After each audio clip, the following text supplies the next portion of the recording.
Olá, amigos da TVC, estamos abrindo mais um Câmara 13, edição do dia 20 de novembro de 2006, segunda-feira, Dia da Consciência Negra. No primeiro bloco estaremos mostrando as notícias em destaques dos jornais e revistas que circulam hoje. Participam do programa de hoje, no primeiro bloco, os professores Tatiana Ribeiro e José Luiz Quadros de Magalhães. No segundo bloco, nosso convidado será Lúcio Guterres, presidente da CUT de Minas Gerais. Vamos às notícias em destaque de hoje. Galo é campeão da segunda divisão. País lembra Zumbi dos Palmares. Reeleito presidente da OAB de Minas Gerais. Gastos com vereadores aumentam 400 milhões. Continua o caos nos aeroportos de todo o país. Anorexia mata 2 modelos brasileiras. Vizinho confessa crime de casal de idosos.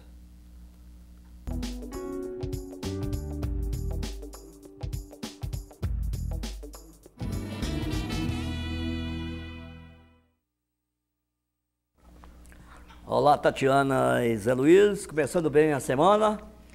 Muito bem. Ótima semana. Beleza, para você que é atleticana, né? Podendo comemorar aí a vitória do Galo, campeão, mas da segunda divisão, hein? Não campeão brasileiro.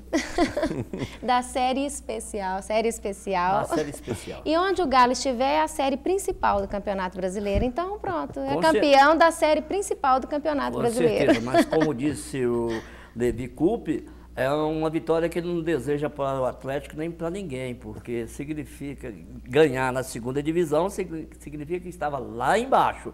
Então, é verdade, isso mostrou que o Atlético estava onde não merecia e está voltando para o lugar de onde ele nunca devia ter saído, né? E eu acredito que em 2007 a campanha continuará muito bem.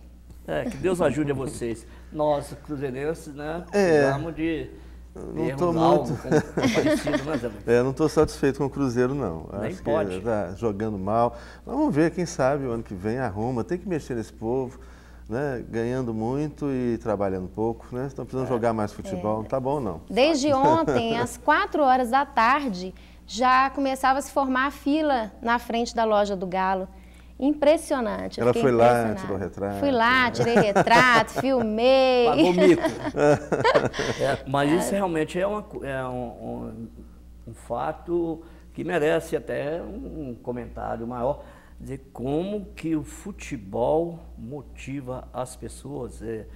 Não sei mais, né, nem a política tem essa capacidade hoje, né, de idolatria que tem o futebol. O Atlético está lá embaixo, a torcida atleticana fiel, comemora um campeonato de classe especial, né, como diz você, enfrenta chuvas, filas, gente para comprar ingresso não para assistir o próximo jogo. Para comemorar.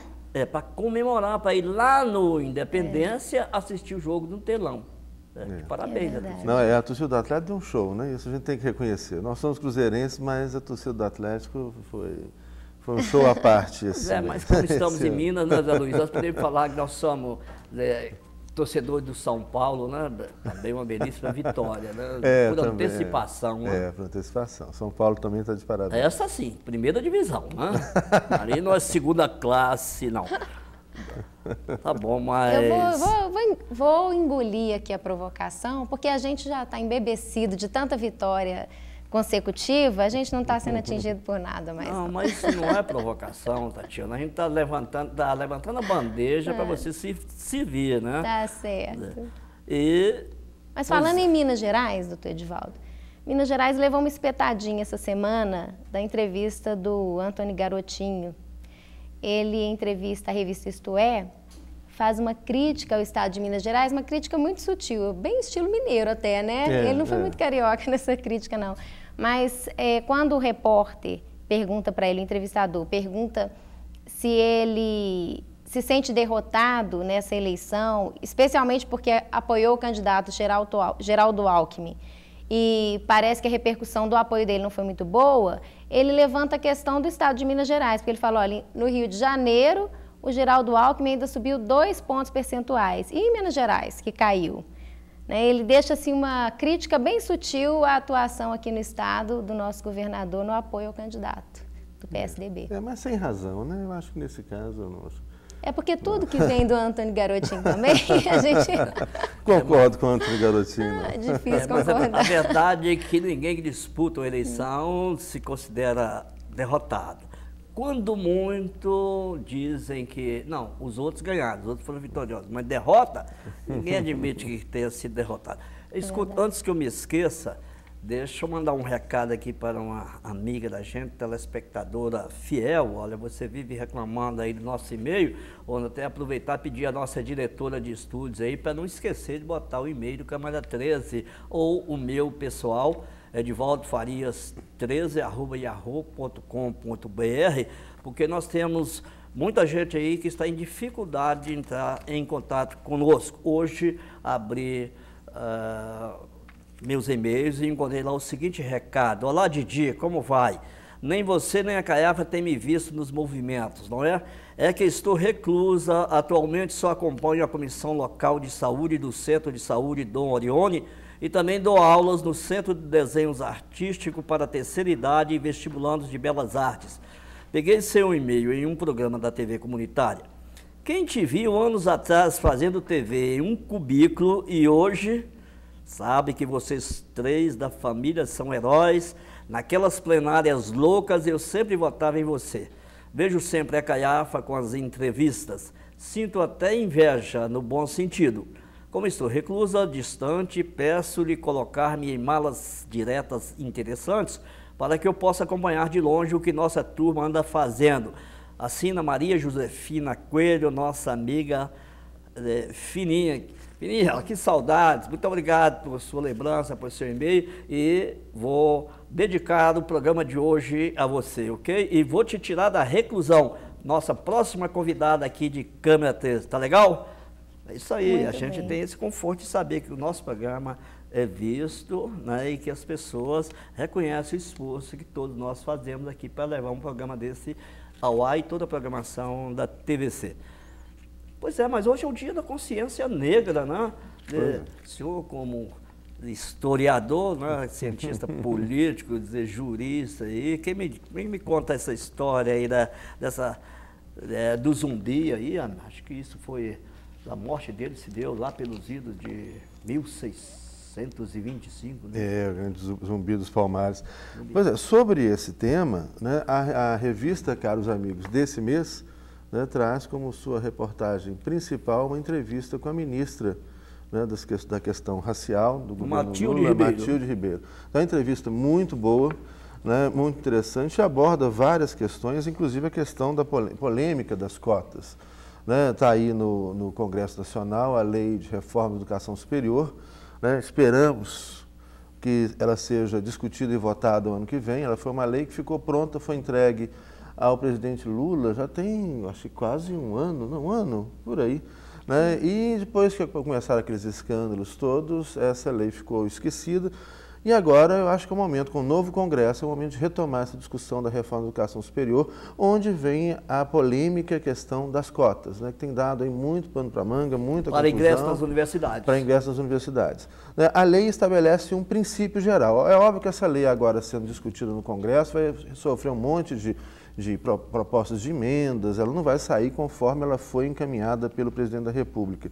Mas a questão das cotas está ali presente como um princípio, ou seja, uma política de ação afirmativa. E é uma questão sempre polêmica, porque eu lembro, e aqui gostaria de prestar uma homenagem ao professor Tomás Haroldo da Mota Santos, que foi reitor da Universidade Federal de Minas Gerais, dos grandes meu amigo baiano, conterrâneo. Meu grande amigo. Né? A quem eu sempre chamei de baiano. Ele é uma pessoa extraordinária e em princípio, eu tomei uma posição contrária às cotas, a favor da ação afirmativa, mas contra as cotas raciais. Mas toda vez que eu ouço o professor Tomás falar das cotas, eu me convenço e me emociono.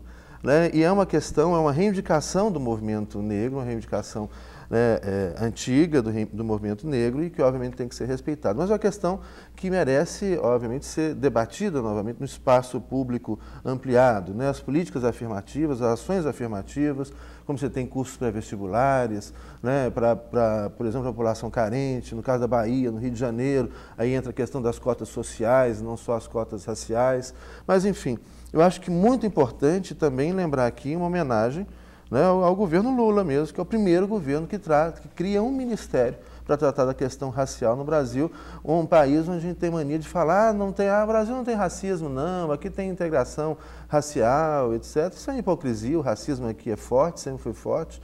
E o pior, né, que é um racismo escondido, é um racismo hipócrita, né, que acontece em vários campos da nossa sociedade. Aliás, quanto às cotas, a ministra Matilda de Ribeiro, não sei se nessa entrevista ou em outra, ela diz que prefere um branco chateado e um negro na universidade do que vice-versa. Tá, em outras palavras, é o que ela diz. Né? Porque não ter, é melhor ter brancos ressentidos do que não ter negros na universidade. Quase que acertei. Reconhece o racismo acentuado no Brasil. Você concorda, Tatiana? Teve uma manchete em um jornal de São Paulo, de domingo, eu não me recordo se foi o Estado de São Paulo ou a Folha, mas que falava de uma pesquisa muito interessante, em que mostrava que quanto maior o grau de escolaridade, mais distante de ocupar papéis importantes os negros estão no Brasil. Então, associa a questão da escolaridade com a discriminação mesmo, de uma forma muito, muito direta, né? Uma pesquisa empírica, inclusive. E o ano passado eu me decepcionei muito com uma audiência pública realizada na Câmara Federal, porque a discussão sobre cotas, eu acho que não teve um bom encaminhamento. O Congresso, que deve ser um lugar de debate, um lugar de expor e discutir ideias, eu não vi debate. Embora eu tenha muita simpatia pelo movimento, eu acho que os convidados que foram para falar, para questionar, criticar o programa de cotas, foram muito mal recebidos. Eles não tiveram oportunidade, eles não foram ouvidos, na verdade. Eles falaram, mas não foram ouvidos. E achei muito deselegante, incompatível com o espaço, que é um espaço público de debates.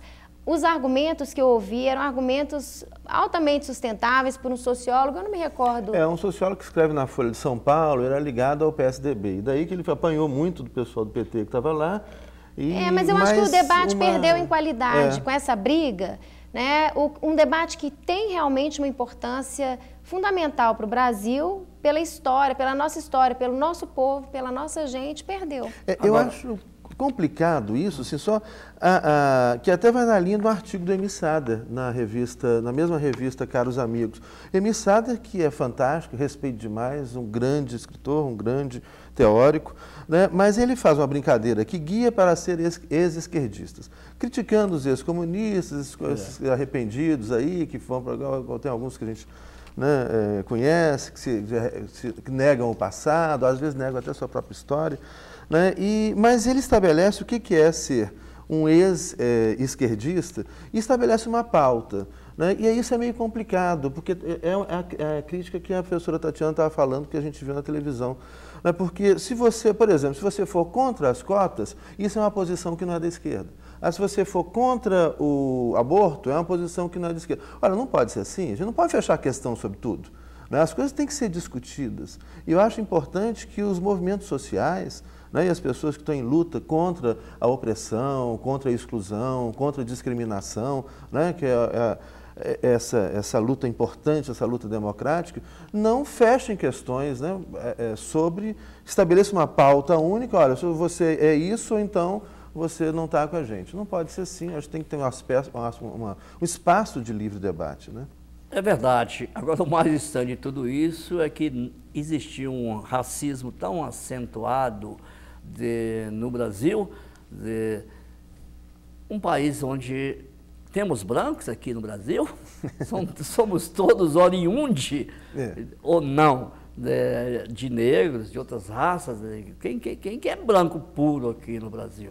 Pois é, essa eu acho que é uma questão muito importante, Edivaldo, porque para nós todos que temos a ascendência negra, europeia, né, muitos a ascendência indígena, né, às vezes árabe, e vem, enfim. A bisavó do meu pai foi escrava em Carangola, aqui no estado de Minas. E hoje você é escrava, eu não posso falar de porco, porque quem ela é escrava, porque o senhor está ao lado dela. Não, era uma mulher livre. O senhor está ao lado dela, embora ela saiba se defender, porque são 2 professores de direito. Mas talvez escrava, como todo mundo, dessa nossa cultura de... A Tatiana é professora de Teoria Geral do Estado e o Zé Luiz Quadros é professor de Direito Constitucional. E no México, como andam as coisas, Zé Luiz? Pois é, olha, no México a coisa está pegando fogo, né? O México hoje é uma reportagem interessantíssima da revista Carta Capital dessa semana, Laboratório Latino. Né? E o México mostra aqui como que o México ele foi pioneiro, né, diversas questões. Né? A Revolução Mexicana, que começou em 1910 e que terminou em 1917, dá origem à primeira Constituição Social e Democrática da história do mundo, a Constituição de 1917 do México. Então, o México é pioneiro num constitucionalismo social, numa forma de social-democracia. Né? O México é pioneiro nos movimentos nacionalistas. O México foi pioneiro no neoliberalismo também, né? na década de 80. No México houve a primeira grande crise do neoliberalismo e aí ressurgem os movimentos sociais importantes. E hoje o México aponta coisas fantásticas. Primeiro, né, uma esquerda organizada que perdeu a eleição, segundo, né, várias pessoas, devido a uma fraude eleitoral, tanto que o povo está até hoje nas ruas, e hoje, né, para hoje, dia 20, está marcada uma grande manifestação na Cidade do México, esperam mais de 1 milhão de pessoas, né, para estabelecer um governo paralelo ao governo que